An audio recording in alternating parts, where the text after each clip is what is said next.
Hello, everybody, and welcome to a very special two-parter episode of Yeah, We Read It.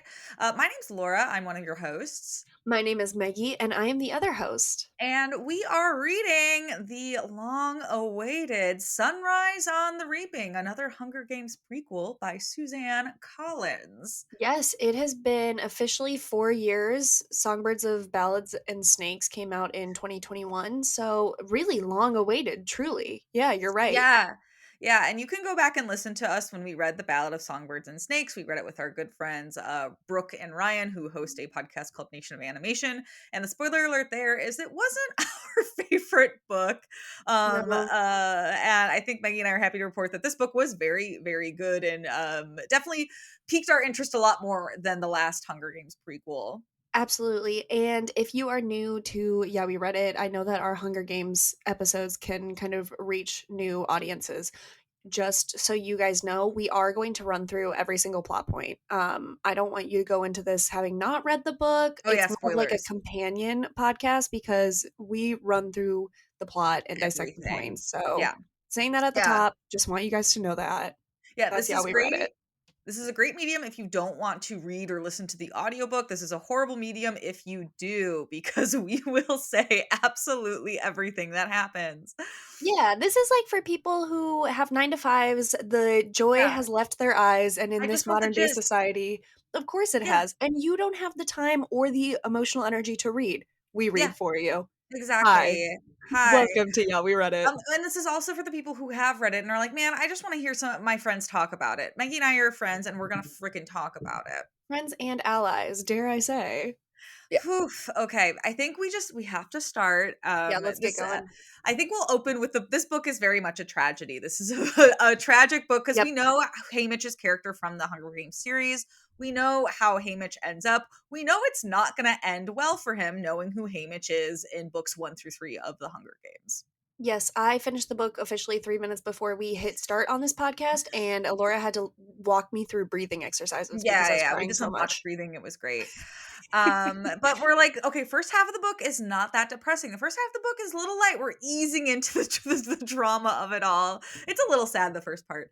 So let's start with part one, which is birthday. Mhm. And we open on Haymitch's birthday, which is reaping day. Horrible day to have a birthday, I'll say. Hey, I would hate to be born on Reaping Day.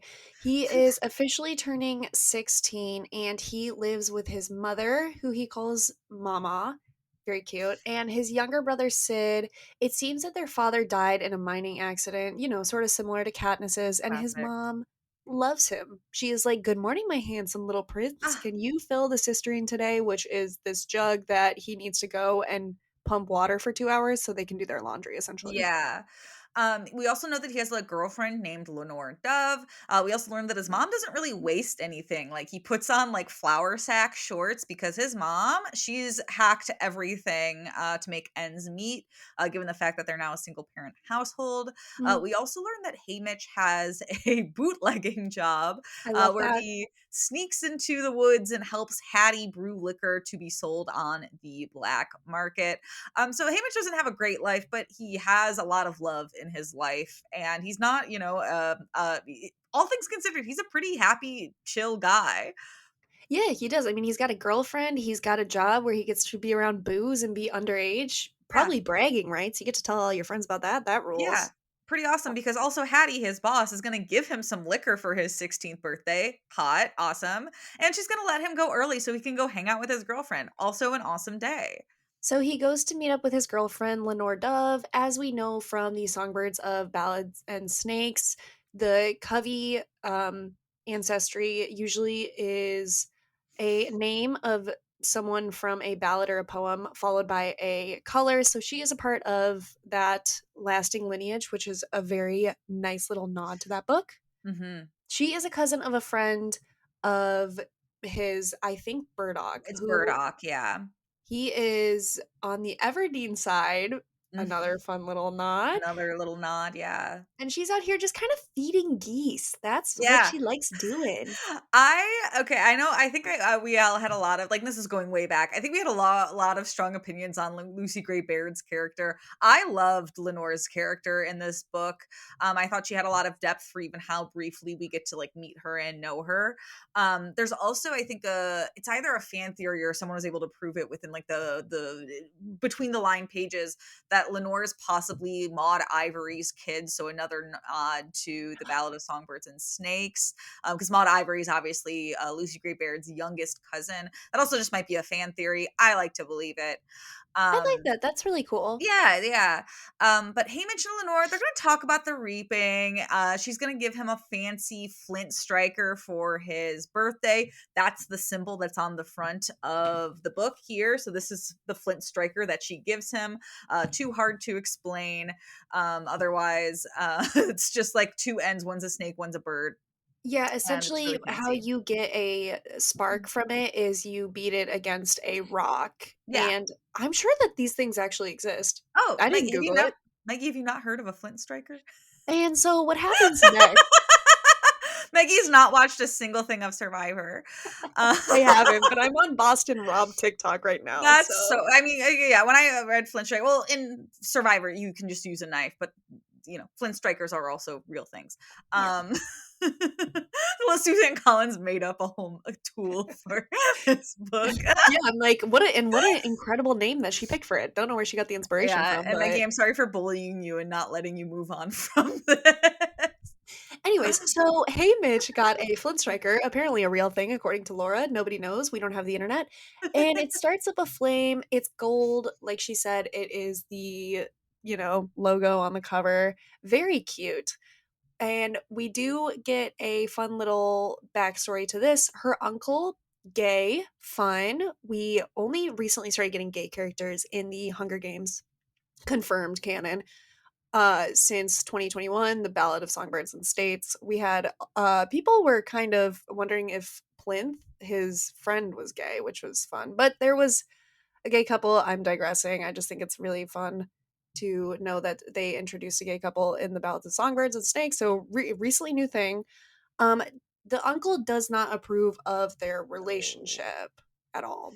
No, Uncle Clerk does not like the relationship. But Haymitch is pretty in high spirits for the reaping. He's like, it's all gonna be fine. It's all gonna work out. Lenore's pretty upset and pretty jittery, as you would imagine if you could potentially have a probability of being called into a almost certain death. Mhm. But they're gonna go say goodbye and prep for the reaping.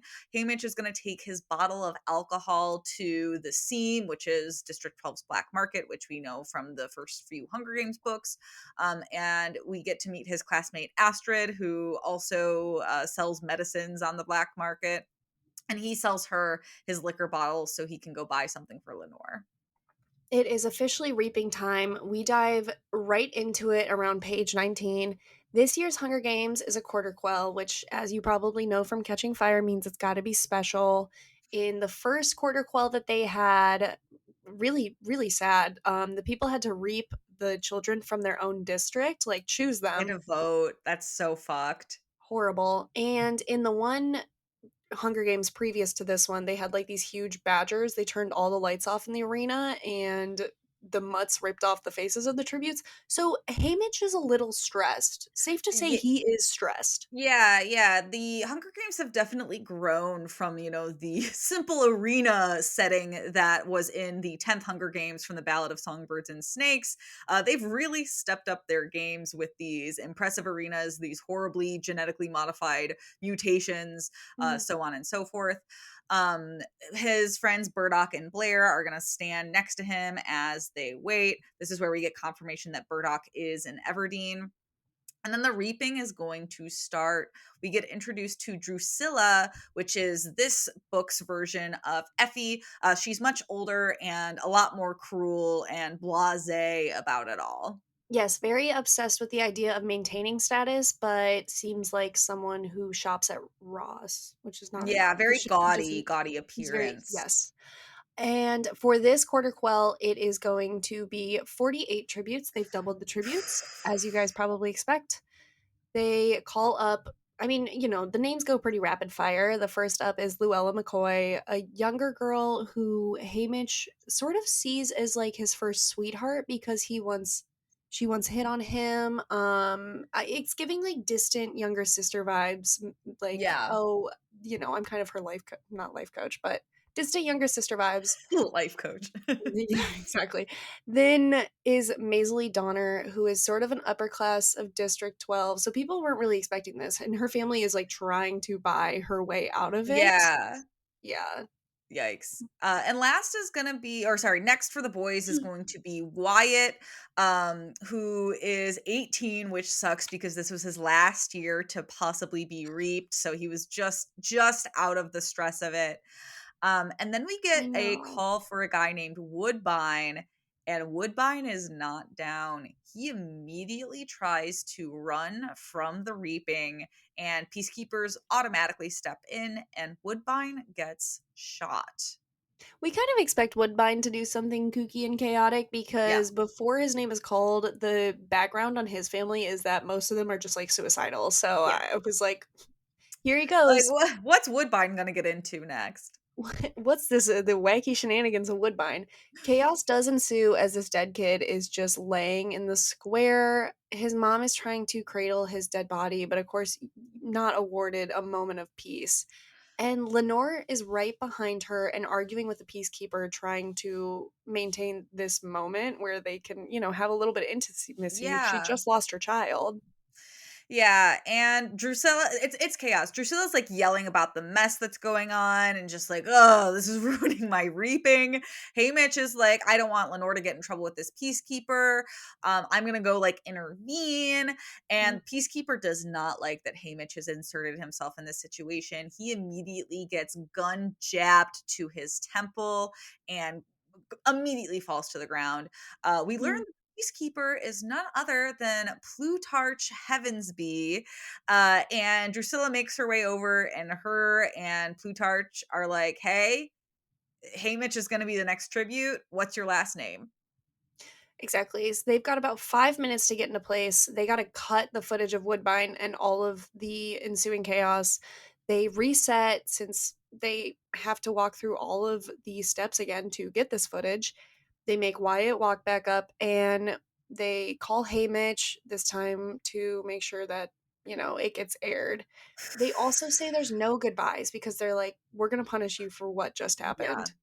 Yeah, so, like, I also really like that Suzanne Collins did this because I feel like we're all anticipating, like, "Man, what's it gonna be like when Haymitch's name is called?" And then you find out his name isn't even called, like, that makes it just so much worse that it's like he's just wrong place, wrong time, and they made a decision of power.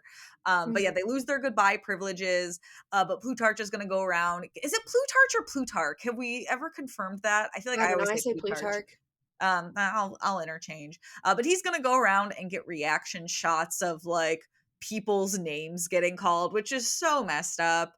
And his Ma and Sid agree to do reaction shots in exchange for 2 minutes of goodbye with Haymitch.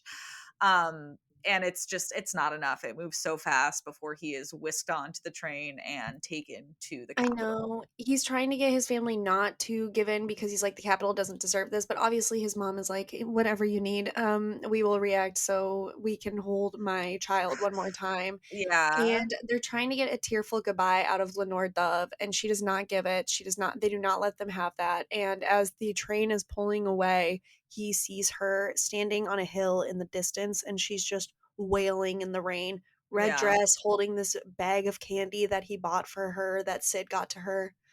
Very sad, Oh, very moving imagery. so sad.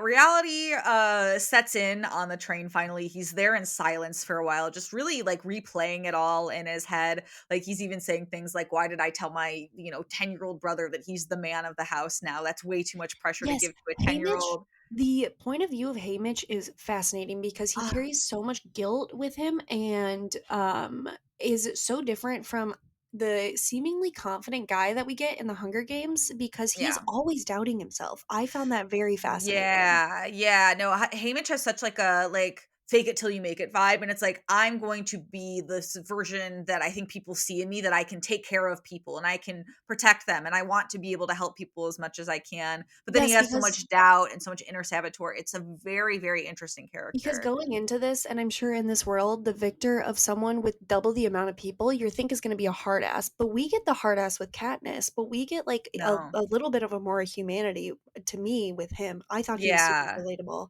Yeah, I loved exactly. him. So he's going to join the other tributes on the train. Luella, obviously, we know that, as Maggie said, he has that connection to her. Luella very quietly is going to say that it's not fair that he got picked. Like, that's just not okay. And they're going to agree to be allies.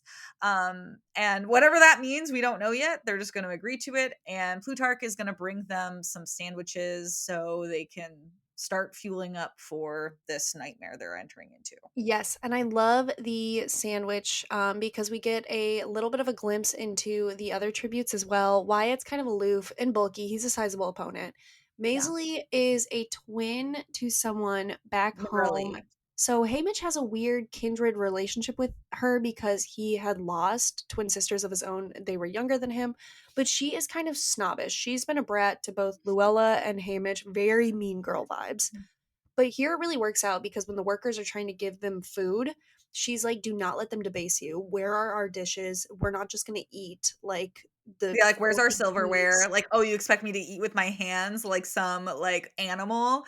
Mhm. I love Maisley's arc in this book, because we really just, like, learn we'll get into it, but Yes, she demands respect at every given moment, yeah, and I mean, yes, she has debased them back at the districts, but she really does look out for them and being like, "No, we are going to keep up images because we are not the beasts that they think that we are." No exactly. one from 12 has won yet, and obviously, as we know from Ballads of Songbirds and Snakes, nobody knows where Lucy, Gray Baird is. No one's heard from No. her since Snow killed her. Yeah, so they're gonna watch The Reaping, which is where we see the first cut of, Haymitch's name getting called, and it looks normal. It's not, fabricated in any way, but of course we know that it is. And we learned that mentors for these tributes are being selected from the winner pool. As we said, since there's no winner from District 12 that's available. And Plutarch is talking so much about how much he wants to give them a good edit to get people interested, to get some hype around District 12. So we get a little bit of intrigue from Plutarch because he clearly wants them to succeed in a capital way, just not in a helpful way for someone whose life is on the line. Yeah, he doesn't really know how to connect just yet with them, but desperately wants to. He has a pineapple cake wheeled out for Hamish's birthday and is like, "Happy birthday, by the way, buddy." And Hamish turns his back on it because he is not going to eat a birthday cake. Are This you is kidding not a me? time for celebration. They're like, "You want a cake, buddy? No, no, we're good." Maisley also takes it upon herself to really heighten this Yes. birthday cake moment by just Yes, bullying and Drusilla's outfit and just like calling it her tacky and gaudy and everything. And Drusilla, incredible line. She says, incredible "Maybe you line. should get some better shoes. Being closer to the ground might be better for someone your age." And I'm sorry, that was incredible. Drusilla slaps Maisley, her. I love Maisley so much in this book. She's so funny. So Drusilla slaps her, and Maisley doesn't miss a beat. She slaps her right back. I love this girl. Oh my god! And then to double down, Drusilla does a cheap cut, which is like, "You're gonna die anyways. No one's gonna remember you." And then Maisley's like, "I know my grandma had a jacket like yours. We never let her leave the house wearing it," which is so cunt. I love. And then after this comment, which is scathing, Drusilla starts beating Maisley with like a riding whip, and Yeah, Maisley gets please. welts from this, which sucks. Very Yeah, it sad. sucks. After this, it's bedtime. The tributes are going to go to sleep on this train. Luella does wake up Haymitch in the middle of the night, and they just talk a little bit more about the situation. We learned that Wyatt is a Booker boy, so they're not really sure if they can work with him or trust him. We learned that the Booker boys are essentially a fantasy sports for the Hunger Games in District Yeah, they're the 12. draft kings of the Hunger Yeah, they're the Games. draft kings of this world. They always are betting on the games, so they're like, maybe we should keep our distance from Wyatt. I don't really want to be like a bet in this world. Yes, and while they're sleeping, Maisley is also, like, kind of awake prior to this conversation, tries to relate to Haymitch by being like, "Can I see your Flint striker?" Which apparently, as Laura said, is a real thing. And he is like, "Well, no, you can't really." And then she just goes to bed. Yeah. And the next day, they're off the train. They're kind of sizing up the other tributes.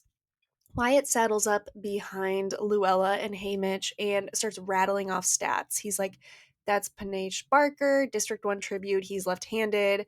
And they do kind of realize that they might all need to be allies to survive, which Mhm. you have to be in the beginning. You got to team up for Yeah. your district. Wyatt does say an important detail here. He's like, "Well, I know, like, all the stats here. I'm not a Booker boy myself. Like, don't Yes. confuse me with my family." And they're all getting loaded into a van, and they're immediately carted to the academy's gym. Yeah, And it's like we a get a glorified YMCA. Yeah, yeah, it's not great. And they're basically herded like cattle into the locker room where they are stripped, washed, and then like wrapped in crepe paper while they wait for stylists to show up. Yeah, they're sprayed with pesticide to make sure they don't have any bugs on them going in. Ugh. And they're introduced to Vitus and Proserpina, crazy name, their prep team, who are academy students. All these academy students, they have no awareness. They are just very concerned with their grades. They It's just an want that assignment. Yeah, they're 4.0 college GPA. students. They're like, "We're assigned to District 12. We're your prep team."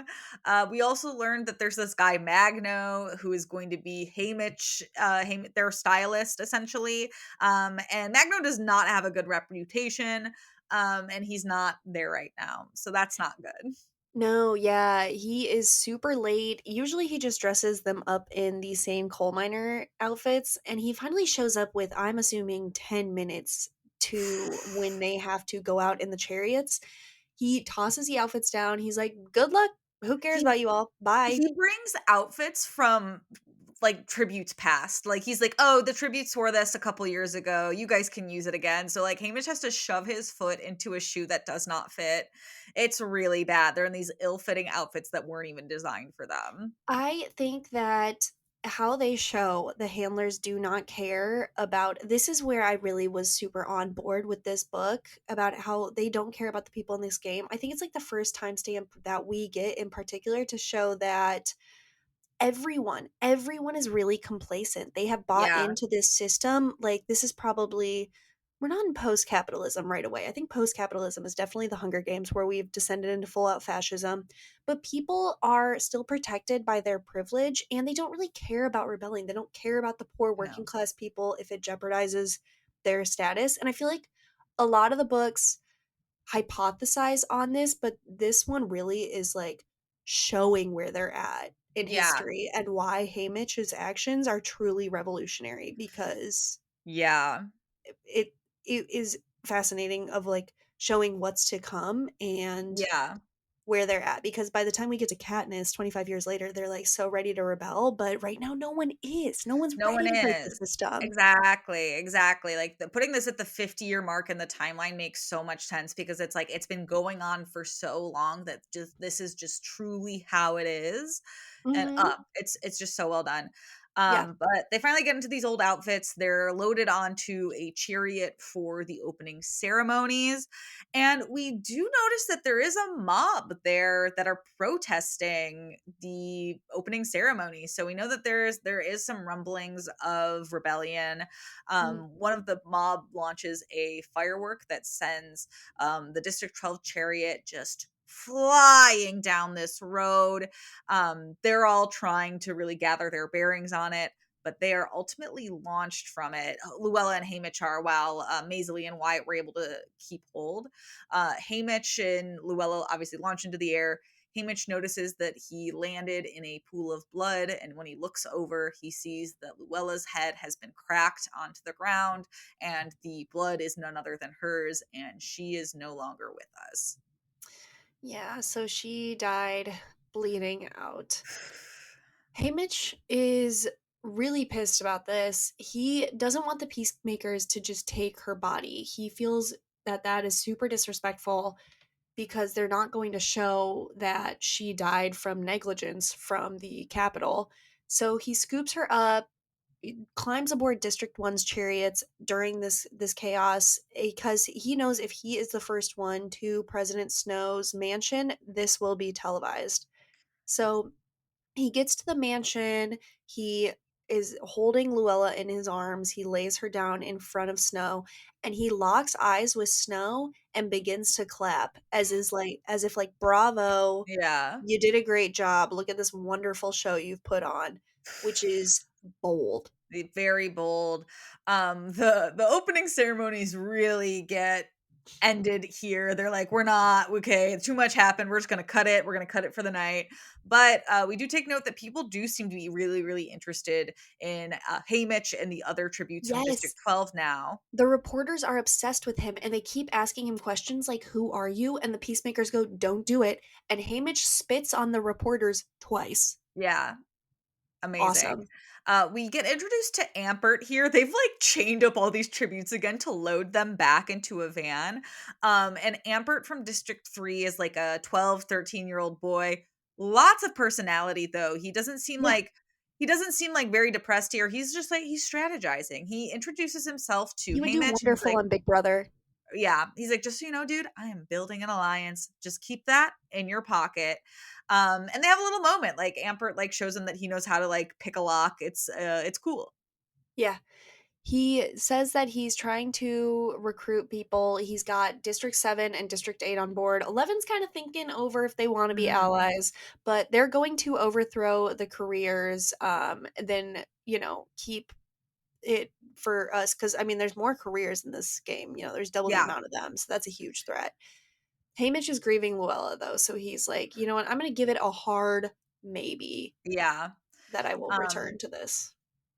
District 12 is taken to their tribute apartment, where they meet their mentors for their first time, which is Wyrus and Mags, whose persons are both entirely different from where we met them in District 12. Sorry, in Book 2. I meant to say Book 2. Yeah. Wyrus, obviously, in Book 2 is very, TikTok. very unstable. She just doesn't really speak words in cohesive sentences. She just speaks buzzwords and clues almost, but she's fully there, fully capable.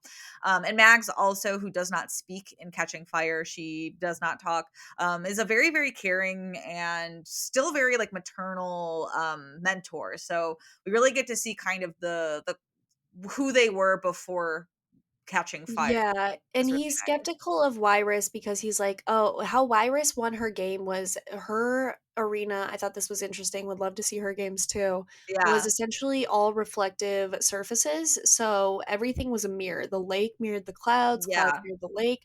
She found a blind spot and just kind of hid there until it was down to her and one other guy, and she used optical illusion to step out, and he ran into a mirror and died. And so Haymitch is like, "I'm not smart enough. She's not gonna help me if it's just, like, Yeah. intelligence I need." But Mags he kinda trusts because he remembers seeing her coddle, who I assume is Finnick, after he Mhm. was crying and weeping about winning the games. Yeah. So, she does mention at the end of this chapter that she is really sorry for Luella, and finally Haymitch breaks down. He starts crying Yeah. because yeah, that was Because his he finally ally. feels safe. Yeah, so he finally allows himself to, like, have that moment. A very somber night, he just takes a bath, after, like, he notices a camera in the bathroom and, like, covers it up, and then he's just takes a long ass bath, and Ugh, then just goes to relatable. sleep. Time for a nap or Yes, sleep. they're in little Airbnb apartments. They don't have the full-fledged riches and luxuries of where we get out with Katnisses. They're still kind of in the in-between phase. Yeah. And Mag says, "We want to honor your wishes. Obviously, you have to be realistic. Probably winning is not on the menu. So what do you want?" Yeah. And Wyatt and Haymitch agree they don't want a drawn out death because they don't want people back home to see that. And Haymitch also says he wants the Capitol to get the idea this is the last Hunger Games, this is enough, that they are going to humanize those who die in there. Yes. And Maisley says, while they say they wanted to die fast, Maisley says she wants to die proud. She doesn't want to look like she's suffering. She doesn't want to look like she's scared. She really wants to say, like, F you to the Capitol. I'm fine with this. Mhm. And Haymitch is going to bring up Ampert's alliance and the possibility of all of them joining it. So, without Luella, it sounds like Haymitch is looking to maybe start protecting the rest of District 12 as well. Yep. Um, we transition into training day number 1, where they're going to learn some skills for the arena. Wyrus also has like noted that they should look for clues in training for what the arena could potentially have in it. Mhm. So they're going to keep that in their back pocket while they're going through all the little demonstrations and everything. Yes.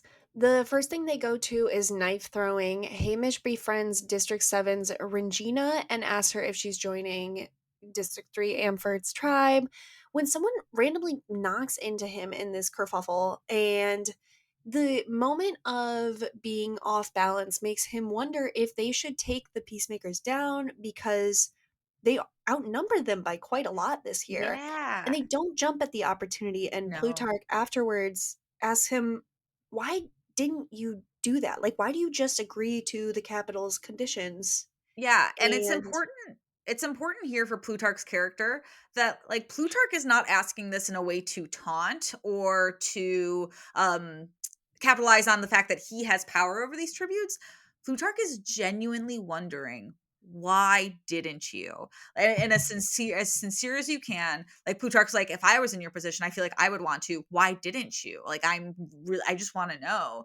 But this movement is very fleeting because obviously we can't have noise on something like that from a peacekeeper such as Plutarch.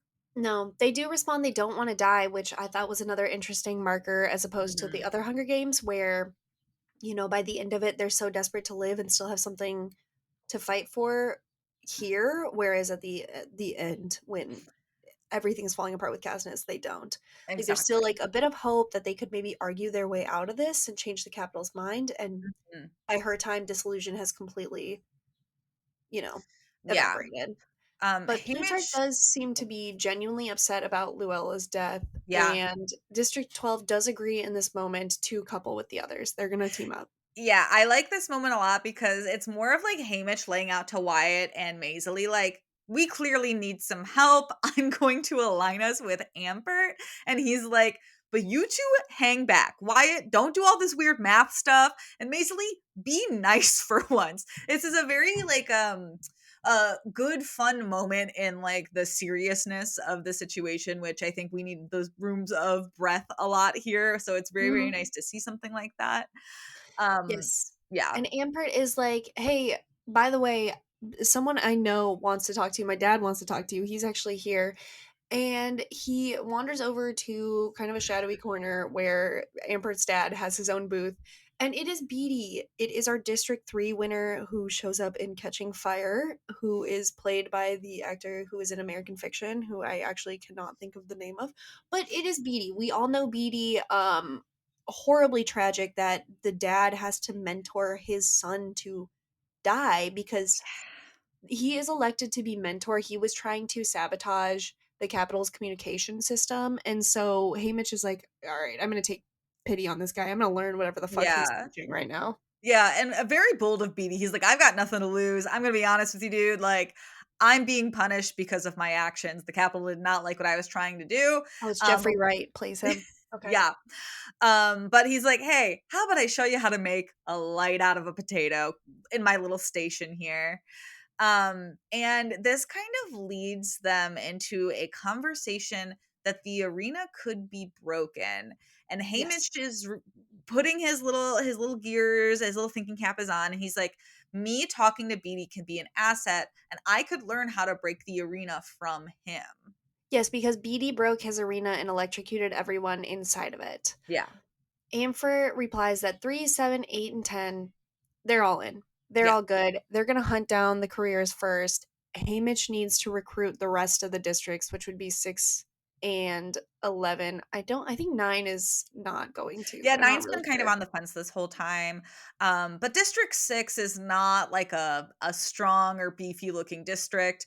Haymitch calls them all his little doves because they're all very like small in stature. Mhm. But Haymitch is able to convince them to join them. And so now they have 6 districts total, and they come up with a cute little alliance name. So while they are the careers, this alliance is going to be the newcomers. Yes, kinda like MTV's The Challenge Rookies. Yes. After training, they take Haymitch to Snow's place because Plutarch says, "Hey, Snow kinda You're recognized you you're after in that trouble Rebella a little stint. bit. You're in trouble a little bit." Ooh. So they pull up to Plutarch's place, and you know, Plutarch's so funny. It is like when you are kept with someone's parents in the kitchen and you're waiting for your friend to come down in like high school and they're Yeah. trying to relate to you, and he's like shooting the shit about alcohol. He's like, "Oh, you know alcohol? That's crazy." And Hamish is like, "Yep, I brew it. So when am I going to talk to the snow guy? Because what is it?" And then Plutarch's like, "Hey, look at these insects get trapped in this upside down plant that I have. Isn't that kind of cool?" Snow's just in the conservatory the whole time. Yeah, Snow is obviously a creeping and looming presence. He arrives into the conservatory sitting on some freaking chair. He looks horrible. Oh, horrible. Like And he's only 58 and he's only he's 58, like, he's already had a shit ton of surgeries, and he's a real he housewife. yeah, literally, and, like, Snow is also, like, not only, like, visually bad, like, he's physically unwell as well. He is vomiting into the conservatory's fountain, which how are you gonna clean out vomit from a fountain first and He does foremost? not, yeah, I know, he does not care. He is your drunk No. friend running And off. Snow's like, "Give me some milk," which is the most disgusting thing I could think to drink after vomiting. And Plutarch is like, "Hey, Haymitch, I think there's some milk in that fridge. Could you go get it?" Haymitch goes into the fridge, sees the pitcher of milk, chugs it, and goes, "Nah, dude, it's empty. I'm so sorry." Well, also in this whole thing, Snow does call all of District 12 alcoholics. So I would be like, "All right, Yeah, so fuck not you. only I just met you, you're trying to get me killed, and also you're insulting me. I'm gonna drink all of the milk." But Plutarch, as the kind host he is like, "You two stay here. I'm gonna go get the more milk for everybody," which unfortunately leaves Haymitch and Snow to talk by themselves, which menacing. Snow immediately notices the flint striker, which I may or may not be lying about, is an actual tool that people can We use. will never know. We will never know. And he immediately brings up Lenore, which is not nice.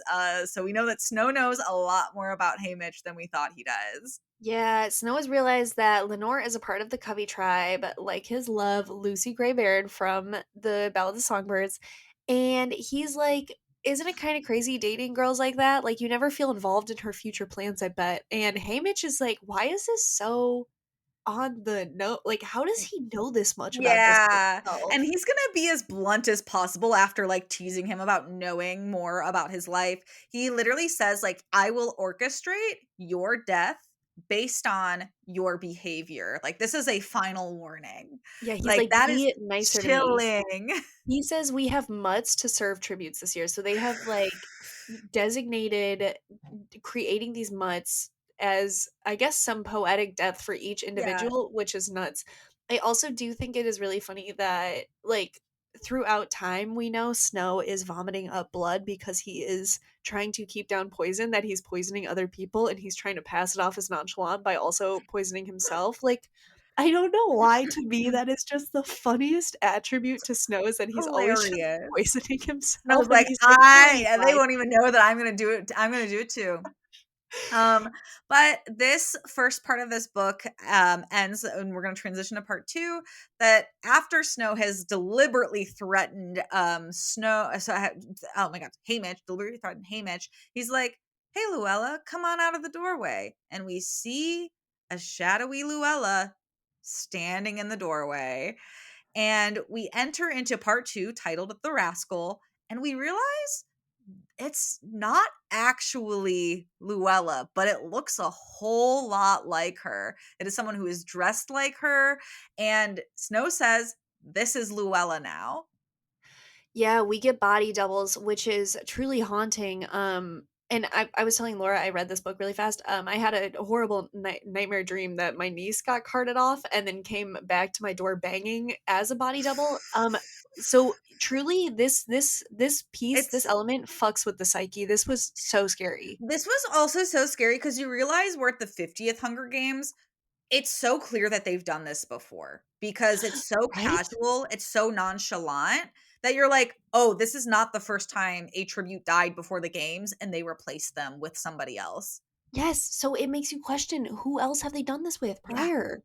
yeah, So fake Luella, we get a little bit of facts. We have to be intuitive about piecing together her personality. She is a child of traders, we assume, that they continually drug with some device that is attached to her chest, just pumping drugs into her system to keep her sedated. And they've yeah. dressed her to look just like Luella. Yeah, and it's important to recognize here that, like, this body double is a shell of a person, like, they do not have free thought, they Clearly cannot starved.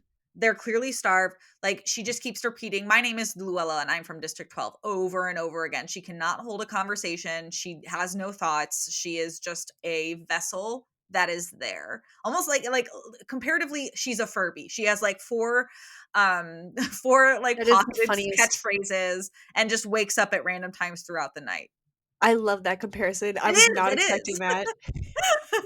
So they starved her when she gets back to the Airbnb apartment that they've rented out to the district tributes. She is shoveling food in. Mags puts her to bed, and they share what they've all learned. All of the Wyatt, Maisley, they're thinking that it's going to be a wet arena, and he's like, maybe learning how to start fire from potatoes will actually be handy. They're gonna also start practicing keeping watch in the living room at Mhm. night, and take turns doing that. Yeah, and they also are like, "We have to address this whole fake Luella situation," and Haymitch is like, "I cannot call her Luella, like, that I can't, like, I have such an attachment to this now dead girl." So they all agree to call her Lulu, and they also start to think she might be from District 11 based on, like, the roles that she was picking at dinner, and she was just, like, shoveling food into her, mouth. Um, Beatty is gonna come to Haymitch in the middle of the night, which is very, very bold because we know that this place Mhm. is bugged out the wazoo, but Wyrus has apparently tinkered with some things to get them like 10 minutes of alone time. Yeah, she's knocked out the electricity of the entire building. So during this time, him and Haymitch discuss the fact that there's a game maker level under the arena and an on site computer system running the games that is the target, a little bit similar to the Maze Runner. They're going to take Yes. this lights off opportunity to try to figure out how to drown the computer because it's a sinkable arena that they can drown. Yes, and it's important here because Beatty's like, this is an old blueprint for like an arena pitch. So it's not going to be the same as this, but it's going to be something along these lines. And the goal is going to be, like Maggie said, to flood it. And Mhm. Haymitch is taking this plan to his grave. He is not bringing in the rest of District 12 into this. He's like, this is my cross to bear. This is my battle to fight. Mhm. And Wyrus is also like, FYI, be careful what you say around Lulu because I guarantee she has a transmitter and is a spy essentially in that way. Yes, so Beatty is going to work on getting materials past security. They're going to try to get pieces to a bomb that he can assemble within there, and he will bring it down a mutt portal, go down the hatch, and attach it to the water tank that is going to Yes. be under the Hunger Games grid. Yes. Yes. And after Wyrus brings up that Luella has the two-way transmitter, they go back to training. Training day Amfrit 2.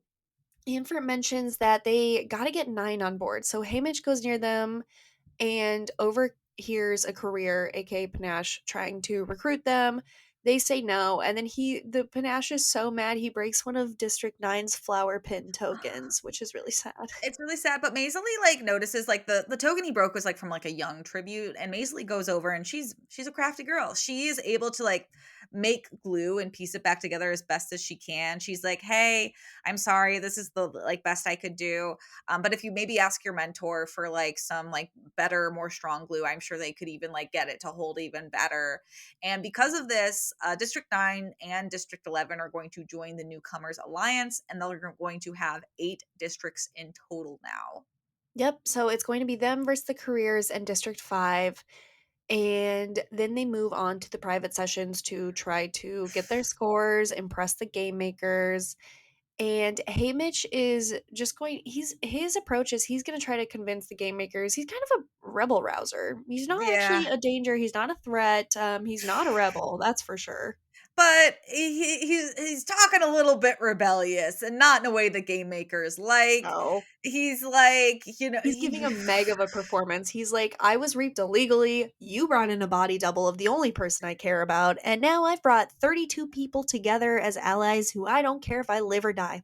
I'm the yeah. shit. Why wouldn't you give me a 12?" And they're like, "We hear you're 12 and we raise you a 1, sir." Yeah. And it's basically alluded that nobody ever gets a 1. Like even if you're really bad, you get a 3. Like that's the lowest score most people get. So we know Haymitch is not doing well in this vicinity. But we do learn that his token gets cleared for the arena. They don't see anything wrong with it. They're like, this is not a flint striker or a simple tool that they can use. Remember Um, in Catching Fire when Peeta's token was a locket of Katniss Gale and her family? No, I don't. You don't remember that in Catching Fire? No, And I he's like don't. "I could die, you have to live for them," and he gives her a locket of her family. Oh, Oh, that's really sweet. romantic. Lover Yeah. boy status. It's classic. Maisley, once again, she is trying to look at this necklace, and he is like, "No, you're not gonna look at my flint striker." And she does mention that, "Well, I know why Lenore hates me. It's because I have a secret that I can hold over her." And he's like, "What Yeah. is it? What Yeah, tell and she's me." like and she's like, "I'll never tell. I'll allude that she has a secret, but I'll never tell you." But the clue she gives is that Lenore's nails are always orange, which is not even enough for the reader to dissect what this secret could No, possibly be. not a clue. Drusilla, the horrible person, arrives for interview prep. And her angle for Haymitch is like, you just gotta be a rascal. Be a little rascal.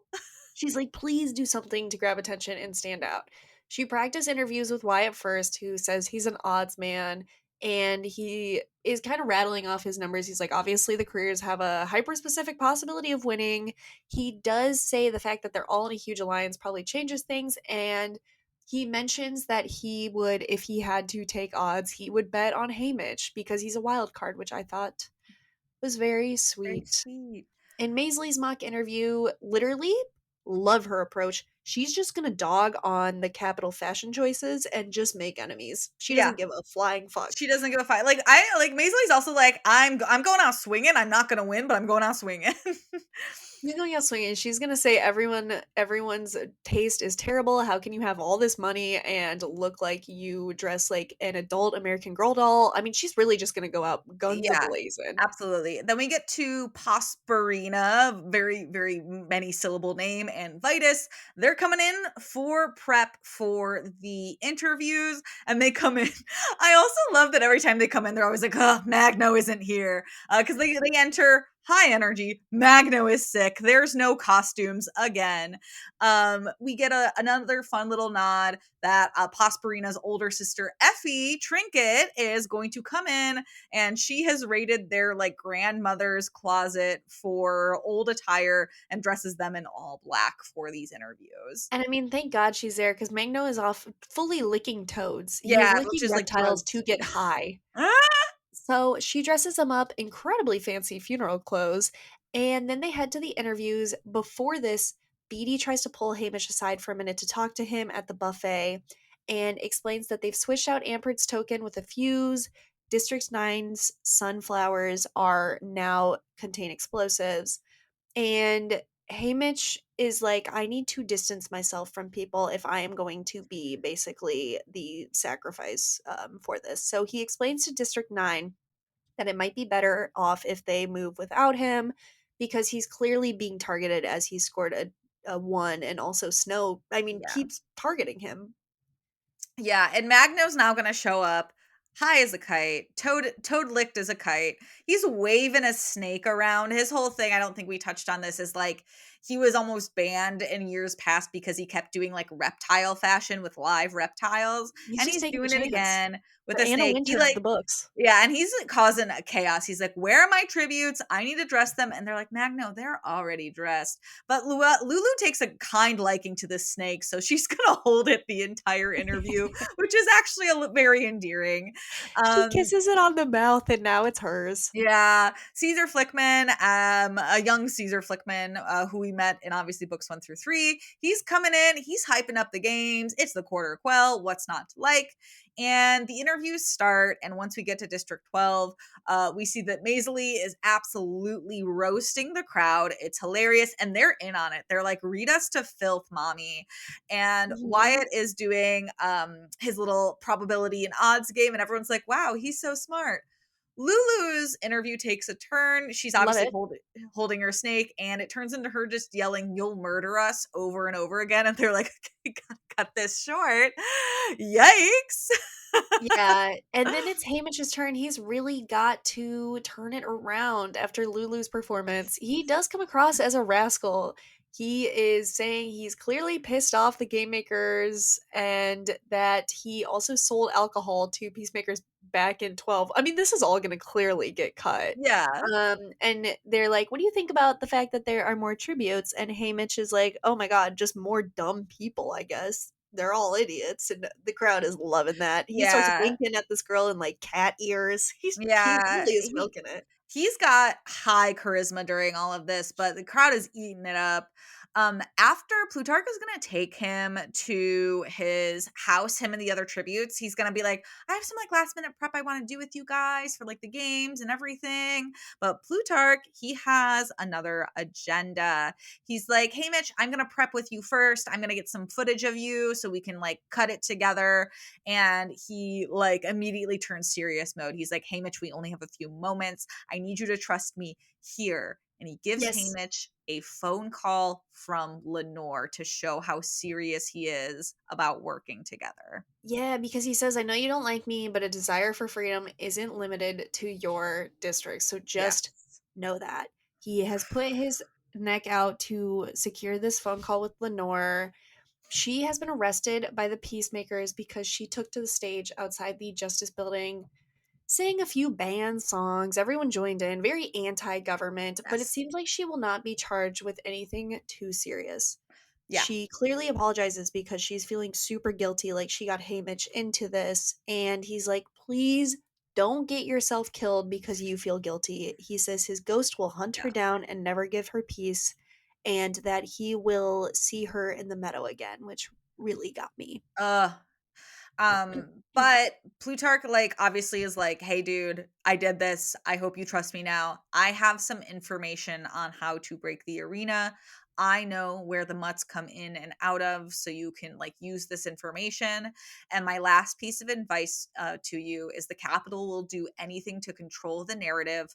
Don't let them." Mhm. So that is going to be Haymitch's kind of driving theme as he approaches these games.